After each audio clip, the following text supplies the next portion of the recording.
Welcome to Research Perch from the Massage Therapy Foundation. Short, practical insights into massage therapy research and how it can benefit your practice. Hello, everyone. This is Doug Nelson with the Massage Therapy Foundation. And on this episode of Research Perch, we're going to be exploring aspects of the IJTMB. And on the call today, we have two editors with IJTMB, which is Dr. Blair Kennedy and Dr. Amanda Baskwill. So if you would, Dr. Kennedy, would you introduce yourself first and your role at the journal, which is quite significant? Sure. Thank you so much. Thank you for having me back on Research Perch. I always enjoy talking with you, Doug. It's wonderful. So yes, I am Blair Kennedy. I have been a massage therapist for 21 years, state licensed and board certified. And I got really interested in research, went back and got my doctorate in, I have a DrPH, which is a doctorate of public health and health promotion, education, and behavior. And now I'm also a professor at a medical school. So I'm not really in practice anymore. But, you know, I still enjoy massage research. And as the executive editor and editor-in-chief, I write the editorials for the journal. And I'm the one who's also taking the first look when people submit papers to the journal. And I'm excited to talk about my next editorial that's coming out and also having Dr. Baskwill on here as well. Amen. And speaking of which, Dr. Baskwill, could you introduce yourself as well, please? Absolutely. Thank you. And thank you so much for having me. This is my first time on the Research Perch, so very exciting. My name is Amanda Baskwill, and I'm currently the Associate Dean of Allied Health in Canada at Humber College.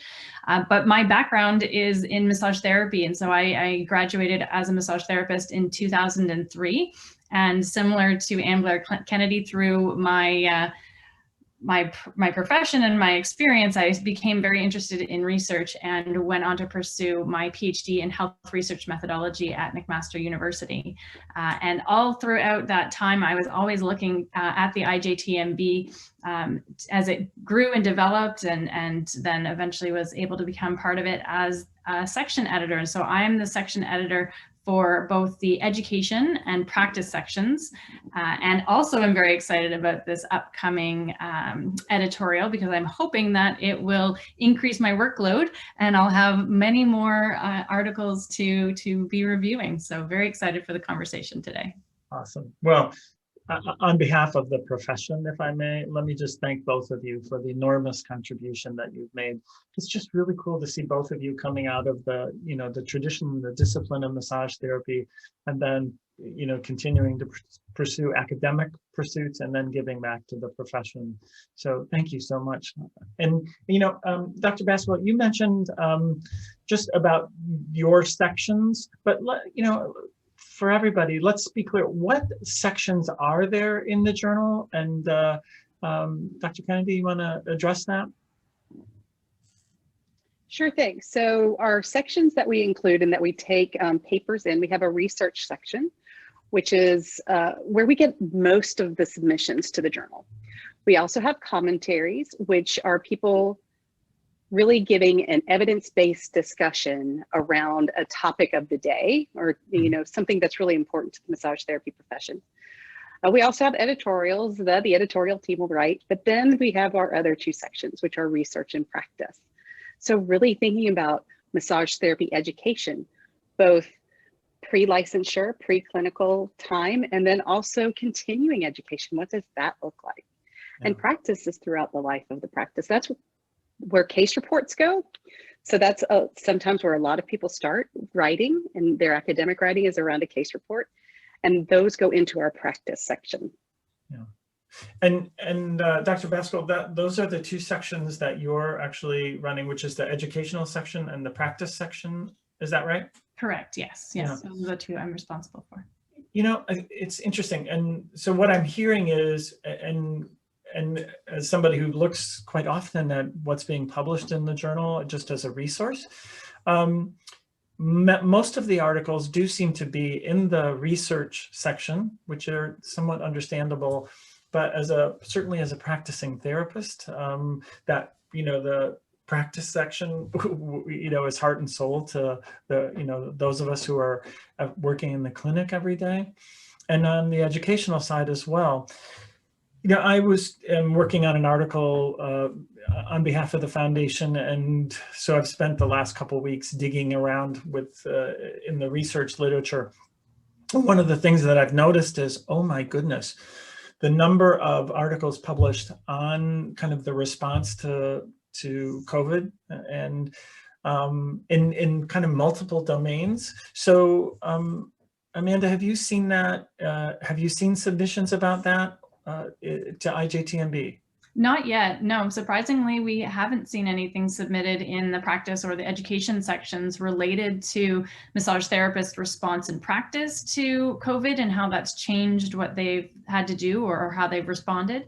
Nor have we seen anything from the educators around how COVID and COVID restrictions have impacted their delivery and the creative ways that they have continued to educate future massage therapists. Yeah. So give me some examples of how that might play out. And let's take entry-level education first. I've certainly, over the last year, talked to many, many schools. I hear the word pivot a lot. Yeah, right. And everybody was scrambling to figure out how to deal with this. But give me some ideas that you might have for people who possible submissions or areas of interest. So certainly, and I appreciate you starting with entry to practice education, because that's where I feel most comfortable these days. So thank you for that. So even just thinking about our own program at Humber College, we've had to change to online delivery. That's not something we used a lot in the past, and certainly not to the extent that we have right now. So how are massage therapy educators and students creating an online environment to teach something that is so has historically been so hands-on? And I know there are really exciting and creative ways that that's happening. And so looking at that and communicating that and situating those choices within educational literature would be articles that we would definitely be interested in seeing. And even just taking that idea that we talked about in practice, the case study, well, looking at your own program as a case study or a course as a case study around how did you adjust? How did the students adjust? What was the outcome of that? Did you have engagement online? You can look at different outcomes related to, yes, performance. We like to know that our students are knowledgeable and skillful, but also around their engagement and their comfort in the online environment, their confidence and their competence. So all of those different outcomes that we could definitely take a look at. That is so interesting, because it never occurred to me to take something like that as a bit of a case report. That's a really interesting avenue to do that. And I would think much more accessible in terms of presenting. Mm-hmm. So just looking at some of the qualitative methodology around how to structure a case study, it makes it really accessible for people. Yeah. And again, I know that I've seen so many different kind of groups of educators communicating amongst themselves and sharing ideas and whatever, which is great if you happen to be in that group. Mm-hmm. But via the journal, now you share that widely across the profession and spanning our profession into other professions. And I would think there would be something to learn how other professions are also dealing with this. And it's nice to show them that we too are responding and dealing with something that has really affected this profession so deeply. Mm-hmm. So. And how interesting would that be in our practice section of the journal to talk about some of these shifts that we're seeing around interprofessional collaboration? Because one of the things that we do see, at least anecdotally coming out, is that massage therapists are being engaged more in the circle of care or the practice team than maybe they have been in the past, because they have been identified in many jurisdictions now as essential or at least important and operating during various stages of lockdown. And so, you know, what do those changes look like in practice? How have massage therapists responded to them? What are the areas where they've been feeling a bit in need of additional education? And so some of those reflections, again, grounding it in some of the literature that's out there around interprofessional education, around clinical communication, would be of great interest to us. That's so interesting. Can I just share one little anecdote from my own experience, Amanda? That is, at one point in the kind of the second surge, it was that November in Illinois, the governor said you can only receive massage if you have a referral from medical necessity. Like, oh, whoa, right? So that was a big challenge for us. On the other hand, we ended up with 447 referrals from physicians, which also means that those physicians, our clients, became advocates for the power of the work. And when the physician would say, well, like, why do you need this? And then the client would be the advocate saying, well, here's what this has done for me. Here's where it fits in my care, and yada, yada, yada. And then, so like, who knows how many of those physicians, quite a few, probably never heard of us before, but they know about us now, being with our clients being advocates. So that's a shift. Yes, yeah, absolutely. And that's a huge piece that's really important to share. Yeah. So that piece of the policy, the governmental policy that then changed practice and those outcomes of how that happened, right? I mean, even just, I'm assuming, I just made an assumption that is an increase in the number of referrals from physicians that you've had in the past. Absolutely. That would be amazing to share, because that was a direct result, it sounds like, from a policy change. Got it. Don't know what that will mean later on, but that is incredibly important to share that information from a policy standpoint, even how it impacted practice. Yeah. Very interesting. These are all just reflections and ideas. I will say, by the way, those physicians are now referring people to us, and only because now they know about us. So, again, what a cascade of events that one could have never predicted in a different way. So, and then certainly on the continuing education side, I'm sure there are ways that this has affected those of us who are in continuing ed. I can certainly speak to that. ABK, any thoughts about that as well?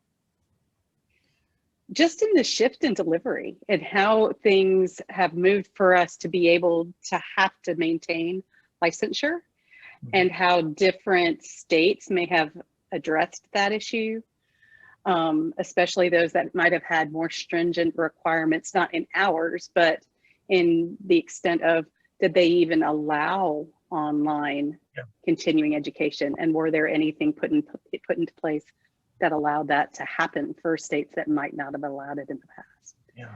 And how are massage therapists really getting that education nowadays? Yeah. And how do we as educators evaluate? It's one thing to be standing over someone and check their palpation skills and whatever, but this is a different environment, and each domain has strengths and weaknesses. So how do we capitalize on the strengths while protecting and shoring up the weaknesses? I think also the topics that maybe have been asked for in continuing education would also be very interesting to see reported. I wonder if in certain jurisdictions, around virus transmission, around PPE and how to properly wear PPE, or some of those things that may not have been covered in entry to practice education, or not to the extent that maybe they were needed during this global pandemic. I wonder how topics have shifted, because historically, at least in our association locally, a lot of what was requested was around, teach me another technique that I can use so that I can charge more money, or I can differentiate myself in some way. Yeah. And I wonder if recently some of the education that's been requested is more around, can I do telehealth? What does that look like for me in my area as a massage therapist? How do I make sure that I am protected? Do I have enough knowledge about how this disease is spreading? And so I would, any of you continuing educators out there who have some time to do a little data analysis of what you've been offering, that would be great to hear about. Wow. And so, and if we, I'd love to hear about the telehealth idea. Yeah, I think that would be excellent. And then in the practice section, like typically in the practice section, I mean, I hear that, I think case reports, of course, right? Addressing specific conditions, approaches for that. What other things might typically fall into that section? So those are our big ones. Just from our conversation here, one that I was thinking about is that policy analysis piece, where a policy is introduced in an area, and it would be really interesting to have that analysis at a practice level submitted to the journal. I'm thinking about a decision-making tree that was created in our jurisdiction in Ontario to look at when, during the COVID pandemic, it was appropriate to treat. And so it took you through different, not conditions, but sort of levels of acuity or levels of need, and asked you a variety of questions to help you make the determination about whether it was appropriate to treat the person now, whether the benefit outweighed the risk. The benefit outweighed the risk. So you silly wabbit. Yeah, I right. know. So I think that would be really incredible to have practitioners talking through the types of cases that came to them where they needed to use that decision-making tree and how they worked through that and what the impact was on their practice. So I think that there's definitely an area for analysis of policy. Wow. So interesting. Never. And then we can also go ahead. Talk about how it impacted the profession as a whole, which is another area where Amanda and I both do our research. That's we're one of just a couple of individuals who actually are looking at the massage therapy profession and as massage therapists. What happened to practice across the board at different stages of the pandemic, and how did that wave hit in different countries versus, different localities? Because not everybody stopped working. Not everybody had to stop working. Mm-hmm. And how did that impact the profession? How many massage therapists are we losing because of the pandemic? Yes. Either due to retirement or something else. So that's another area that where it could fit practice section, it could fit research, but there's just some different pieces that we have to consider about where things might fall. And we take that into consideration when we see papers submitted to the journal. It's like, they said research, but this might be better in the practice section because it's really talking to the practitioners in that instance. As you say that, one thought is that just by definition, right, pandemic, across the board in so many professions in so many ways. And if you look at our profession, it affected the whole profession, but not equally so. And different states, different localities, different therapists, everybody dealt with this differently. Therefore, what is to be learned from this? That's the most important piece, right? I mean, while it affected everyone, the response to that was not the same. And again, what can we learn from that? Yeah. Does that make sense? Mm-hmm. Yeah. The other thing that listening to both of you speak makes me think again about self-reflection. In one way, the journal, kind of like journaling, right, is being self-reflective. And I think we all know people who are self-reflective have that sense of kind of who they are and where they come from. And I think in some ways the journal, in the larger sense of the word, right, when other professions look at us, we are self-reflective. We are trying to learn from the experiences that are in front of us and document that. And for what purpose? To learn and to be better and to serve better. So, what an enormous role both of you have played in making that happen. Thank you. So, in creating a portal for that. Any last thoughts about this? A couple. Yes. So we've talked a lot about pandemic related practice and education, but let's just stress, it's not just about that. Yeah. We'd like to hear about all sorts of different pieces. How are we addressing some of the other social issues and how that has impacted massage therapy over the last however long we want to include. Also, my one little stipulation in here is, because I am about guidelines, if you are writing case reports, make sure that you follow the adapted care guidelines. And we have that cited, and that came out of our journal anyway with Dr. Monk and Boulanger, their adapted care guidelines for case reports. So that's our one kind of stipulation. Make sure that you read through those. From my end. Dr. Baskwill, what about you? All I would add is that you likely have something to contribute. And If you're an educator, it's the kind of thing that you talk about with other educators when you are saying things like, I don't know why my students aren't learning, or this worked really well, I wonder why. Take a look, write it down, send it in. And same with practitioners, the kinds of things that you're talking about when you go to your community-based networks or when you're engaging with your colleagues or other disciplines, other healthcare professionals, and you're asking those questions and you're being curious and you're innovating and you're thinking of a new way, write that down, because those are the kinds of things that we're looking for. And I think part of the reason why we may not see as many articles in the research and practice sections is either one, people overthink it, because they think they then make it into a research project and we put it in our research section, or they think it's not important or it's not worthy of telling other people. And so that's often my gauge, is that if you've already told it to somebody else, it's worthy of telling to somebody else. So tell a few more people so that they can be inspired by it and ask their own questions and then write their own paper to inspire someone else. Excellent, excellent. Well, thank you both for the enormous contribution to the profession and for your support and guidance of the journal, which is just a beacon in the field and the portal for massage therapy research. So thank you both for all your efforts to that effect. And thank you everyone for listening to this episode of Research Perch. If you have an idea, if you have a thought, there's a way to share it with everyone else and to make a difference for the profession. Thank you, everyone.